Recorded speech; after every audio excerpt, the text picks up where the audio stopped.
On est officiellement rentré dans la semaine de WrestleMania 40 et la hype est gigantesque. Bonjour à toutes et à tous, on se retrouve aujourd'hui pour le récap de Raw du 1er avril 2024. On est du côté de Brooklyn, New York et le show débute avec le Final Boss, The Rock. Rock dit qu'il a fait saigner le gamin, le Rock a pris sa main, il l'a mise sur la tête du gosse et il lui a fendu la tête. Il y avait du sang partout sur la main du Rock et comme promis, le Rock a pris ce sang pour le mettre sur sa ceinture. La seule chose qui manque sur cette ceinture étaient les pleurs de Mama Rhodes.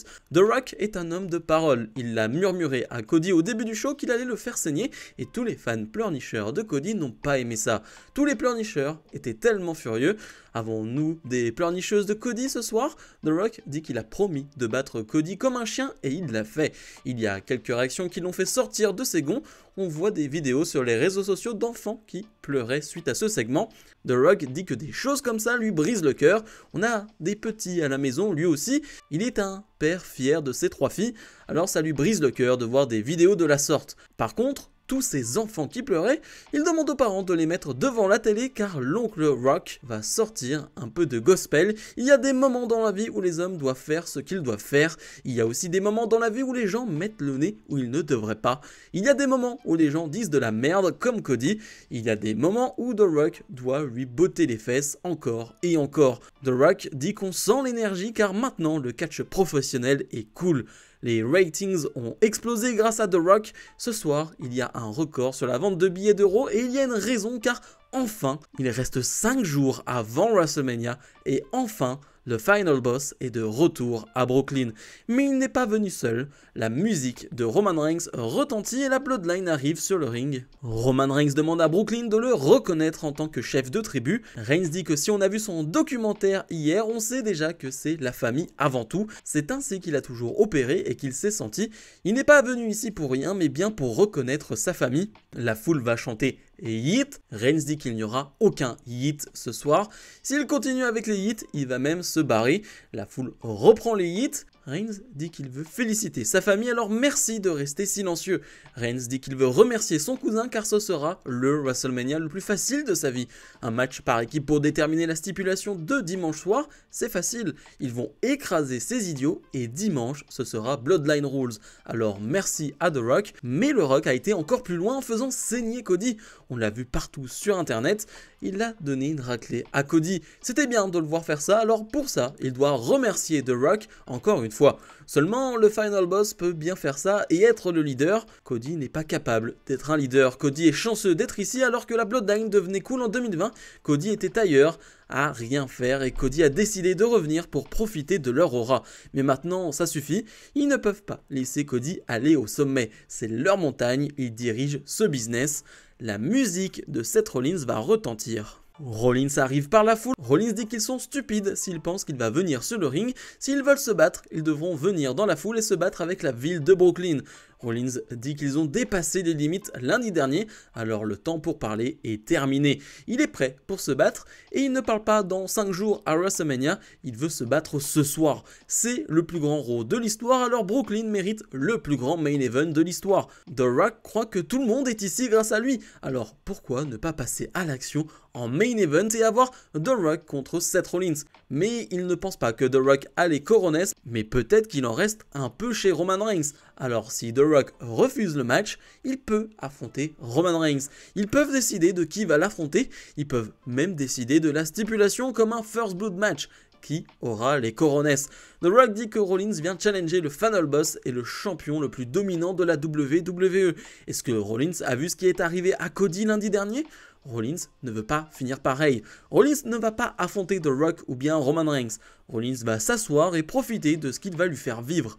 Et ils ont toujours un plan. Solo Sikoa dit que Rollins ne va pas affronter le chef du tribu ou le Final Boss ce soir. Rollins va l'affronter. Rollins dit qu'il semblerait que Sikoa a les plus grosses coronets, alors il accepte. The Rock dit que Rollins contre Solo pour mener au plus grand main event de l'histoire, mais c'est Bloodline Rules, ils vont se voir ce soir. Encore une fois, pas mal de choses à dire sur ce segment. Il faut rappeler que la première heure de Raw était sans pub et ça, forcément, ça a aidé. C'est pour ça qu'on a mis le segment avec The Rock, Roman Reigns et Seth Rollins, parce qu'au moins le segment n'allait pas être coupé et on pouvait avoir ce segment d'une traite, et je trouve ça plutôt logique. Un segment d'une trentaine de minutes, hein, on fait jamais dans la demi-mesure avec la Bloodline, avec The Rock, ça c'est sûr. Mais le segment était correct, je trouve pas que la promo de The Rock était vraiment bonne. Pour moi, il se répète par rapport à ce qu'il dit ces derniers jours, ces dernières semaines, c'est un peu toujours la même chose. J'attendais une nouvelle fois un peu plus de la part de Roman Reigns, et que dire à part que j'ai été déçu une nouvelle fois. On peut clairement dire que Roman Reigns est très en retrait sur cette route de WrestleMania et qu'il n'a réellement pas sorti une grande promo de toute cette route, et ça c'est quand même bien dommage. Rollins est dans son rôle de babyface et en a marre de parler et veut se battre tout simplement par rapport à ce qui s'est passé la semaine dernière, donc c'est plutôt cohérent, c'est plutôt logique.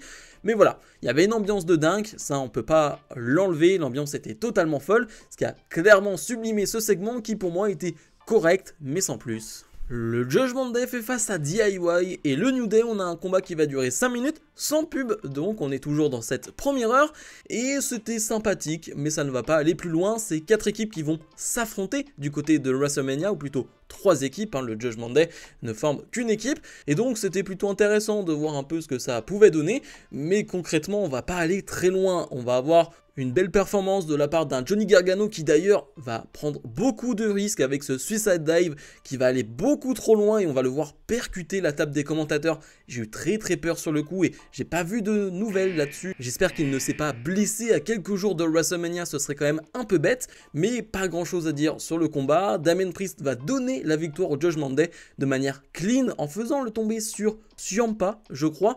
Donc à quelques jours de Mania, faire perdre l'une de tes équipes challengeuses en quelques minutes face au champion, je trouve pas ça terrible. On nous présente une vidéo de Chad Gable qui fait une séance de coaching à Sami Zayn au Performance Center de la WWE. Gable provoque Sami Zayn pour savoir ce qui l'empêche d'évoluer. Sami Zayn dit qu'il a peur de décevoir les gens, il a peur de voir sa famille pleurer comme celle de Gable. Gable dit qu'il comprend ça mieux que n'importe qui.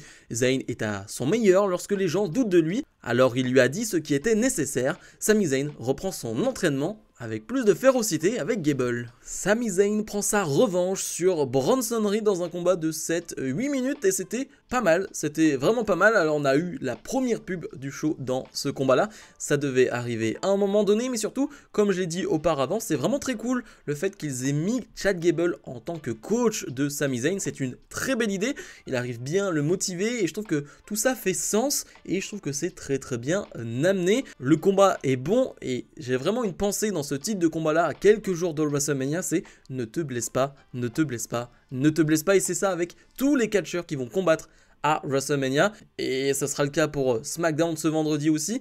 J'aurai ce type de pensée là, ne te blesse pas, parce que ouais, c'est vraiment le pire moment pour se blesser. Finalement Sami Zayn va gagner ce combat par disqualification suite à une intervention de Gunther qui va réellement détruire Sami Zayn. Dans un premier temps, Zayn va rester au sol, mais Zayn va faire preuve de combativité, de courage, va se relever, tel le babyface qu'il est, mais Gunther va le remettre à nouveau au sol pour terminer ce segment. Un Gunther qui paraît encore une fois indestructible, intouchable, et un Sami Zayn qui montre sa résilience, sa combativité. On en parlera bien évidemment dans ma vidéo pronostic de ce jeudi, de ce combat et de tous les combats de WrestleMania. Je le rappelle, jeudi 18h, soyez présents. Ivy Nile et Maxxine Dupri font face à Candice LeRae et Indi Hartwell. On avait un public survolté depuis le début du show. Bon, là ça va pas être le cas, c'est 3-4 minutes de combat, j'ai pas grand chose à dire techniquement sur le match. Par contre, on continue avec ce changement de personnage de la part de Candice LeRae qui va encore une fois faire quelque chose de pas très sympathique, intervenir alors que l'arbitre a le dos tourné, et ça ne va encore une fois pas plaire à Indi Hartwell qui va lui demander pourquoi elle fait ça, mais Maxxine Dupri est plutôt maligne dans cette situation-là et va pousser Indi Hartwell sur Candice LeRae, profiter de cette mésentente entre les deux pour porter un roll-up, victoire de Maxxine Dupri et Ivy Nile. Bon, peut-être que ça va être un tournant dans cette histoire et peut-être que Indy Hartwell va arrêter d'être surprise des comportements de Candice LeRae et va rejoindre le comportement de Candice LeRae pour totalement tourner heel. Ricochet fait face à Ivar dans un combat de 6 minutes. Les deux seront dans la Battle Royale André le Géant de ce vendredi à SmackDown. Et oui, la Battle Royale ne sera pas à WrestleMania à nouveau cette année. Et j'ai envie de dire, ça se comprend, c'est une Battle Royale qui a perdu de sa grandeur, si elle a eu de la grandeur à un moment donné, peut-être au tout début avec la victoire d'un Cesaro. Mais sinon, globalement, c'était la Battle Royale pour mettre un peu tout le monde qui n'était pas à WrestleMania, qui ne servait pas à grand chose. Donc on a un combat de 6 minutes qui était génial entre Ricochet et Ivar, opposition de style total. Quoique, parce que Ivar va faire des moves de high flyer, je pense à ce springboard crossbody, et Ricochet va porter Ivar tel un big man. Il va réussir à le porter, à le soulever, à le mettre au sol et à porter son 630 pour gagner ce combat. 5-6 minutes de match, largement suffisantes, et vraiment, le public a adoré, j'ai adoré, c'était un vrai bon moment de ce Raw. Becky Lynch arrive sur le ring et Becky dit qu'elle est venue ici pour se battre. On n'a pas besoin d'attendre WrestleMania pour finir cette histoire, elles peuvent en finir maintenant, elles ont suffisamment parlé, alors Rhea Ripley peut venir se combattre. Adam Pearce arrive et dit qu'ils ne vont pas se battre ce soir, il ne peut pas mettre en péril un grand match à Mania. Becky devra attendre et lui demande de quitter le ring. La musique de la championne Rhea Ripley commence et elle arrive. Pearce lui dit d'attendre WrestleMania, mais Ripley va lancer sa ceinture sur Pearce et bousculer toute la sécurité. On va avoir une énorme bagarre entre les deux et finalement elles vont être séparées par la sécurité. C'était vraiment très très bon et pour ceux qui n'ont pas vu les images, ils ont remis les images de Becky Lynch qui, alors que Rhea Ripley est en interview dans MMA Hour, une célèbre émission sur YouTube dirigée par Harwell Elwani, qui est vraiment excellent, qui juste avant avait fait une interview de CM Punk, et bien Becky Lynch était arrivée, avait interrompu cette interview, et c'était presque parti en bagarre, mais c'était pas le cas. La bagarre générale, et comme l'a dit Becky Lynch, comme l'a dit Rollins en début de show, ce n'est plus l'heure de parler. Maintenant, c'est l'heure des actes, c'est l'heure de la violence, c'est l'heure de combattre.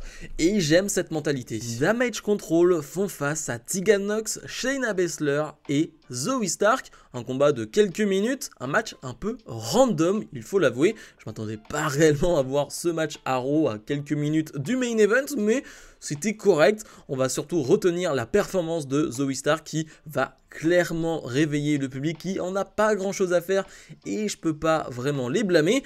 On retiendra aussi encore un beau plan de caméra et c'est un plan qu'on voit de plus en plus sur pas mal de matchs où finalement le caméraman va se mettre à l'extérieur du ring, au niveau du tablier, et on va pas avoir de cut, on va suivre l'action à ce niveau-là, et je trouve ça intéressant. C'est pas un plan qu'il faut faire à tous les matchs, ou en tout cas qu'il faut faire pendant 5 minutes et avoir un match complètement filmé de cette manière-là, mais de temps en temps, avoir ce type de plan, un plan qui change de l'habitude, moi ça m'intéresse. On en parle depuis déjà quelques semaines, mais ça fait partie d'un changement de production qu'on aime, en tout cas de mon côté, j'apprécie. Damage Control vont gagner ce combat et prennent un maximum de confiance avant leur match de WrestleMania face à Bianca Belair, Jade Cargill et Naomi. Et le match main event, Solo Sikoa face à Seth Rollins. Ça va durer quelques minutes, mais c'est très secondaire, même si le match est très correct. C'est un Bloodline Rules match, donc concrètement,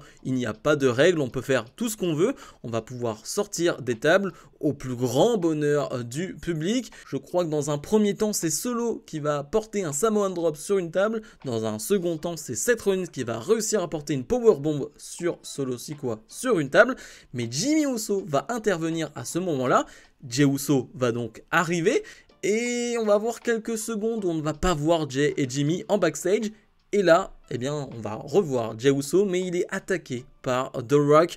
The Rock qui va venir sur le ring pour s'en prendre à Seth Rollins. Rollins joue avec The Rock, il fait mine d'être apeuré et va sourire. Et c'est Cody Rhodes qui va faire son retour. Il est amoché au niveau de l'arcade, il a saigné la semaine dernière. Et Cody Rhodes va s'en prendre à The Rock. Va s'en suivre une grosse bagarre entre les deux. The Rock vend vraiment très bien, comme à son habitude, en tout cas comme à sa grande époque. On se dit que Cody Rhodes et Seth Rollins vont réussir à faire passer The Rock à travers la table des commentateurs, mais Roman Reigns va faire son retour. Lui qui avait fait genre de quitter l'arène, et ben il est toujours présent.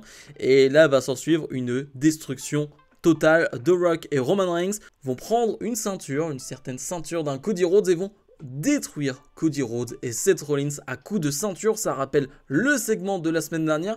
Pas 200 cette semaine, mais par contre des grands coups de ceinture dans le dos des deux babyface. C'est violent, on aime beaucoup. Je retiendrai quand même un petit détail, mais The Rock est quand même beaucoup essoufflé. On verra bien ce que ça va donner samedi lors de son combat. Mais quand je le vois aussi essoufflé dans un segment assez court où finalement il ne fait pas énormément de choses physiques, ouais, ça m'inquiète un peu pour samedi, mais on verra bien. Le segment était vraiment cool pour terminer le show, il n'y a rien à dire là-dessus. Bilan de ce dernier Raw avant WrestleMania 40, c'était bon, sans aller plus loin, on va être sur un 7 de mon côté. Bien sûr, les segments principaux sont ceux avec The Rock, Roman Reigns, Cody Rhodes et Seth Rollins, c'est-à-dire le début du show et la fin de show, et c'est ça qu'on retiendra. Et peu importe ce qu'il s'est passé pendant 3 heures, c'est ce qu'on retiendra à quelques jours de WrestleMania.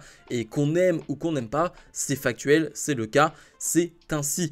Pour le coup, j'ai trouvé que le segment de départ était correct, mais sans plus, mais que le segment final était vraiment bon. J'ai pas parlé, mais on a eu une petite promo de Drew McIntyre. Je l'ai pas vraiment traduite parce qu'il répète ce qu'il a dit ces dernières semaines. On a eu des segments en backstage entre Andrade, Dominic Mysterio et le Judgment Day. Un Andrade qui doit affronter Ricochet, ou en tout cas le combattre pour rentrer dans le Judgment Day. Est-ce qu'il va vraiment le faire? On verra bien. Mais voilà globalement un peu ce qu'il s'est passé. On a aussi appris que Roman Reigns serait l'homme qui intronisera Paul Heyman au Hall of Fame ce vendredi. On se demandait qui allait être cette personne, et bien c'est Roman Reigns, ce qui fait plutôt sens vu les dernières années, mais ça aurait pu être énormément de monde je pense. Mais ça va être un moment très sympa. Bref, ça va être une semaine très chargée sur la chaîne. Je risque d'être totalement cuit, d'être totalement mort, mais je suis prêt. Je suis prêt à répondre à ce challenge, à répondre à ce défi. Je vous demande un maximum de commentaires, un maximum de pouces vers le haut pour les vidéos de cette semaine. Voilà, je vous demande un maximum de soutien. Ça va être dur, ça va être intense, mais ça va être bon surtout. Donc soyez présents, un maximum de soutien, un maximum de pouces vers le haut. Encore une fois, je le répète, mais merci à vous. Vous êtes de plus en plus présents sur la chaîne. Je ne peux que vous remercier. Bref, comme d'habitude, n'oubliez pas de mettre le pouce vers le haut, de vous abonner. Et nous, on se retrouve dès demain pour mon récap de NXT. Salut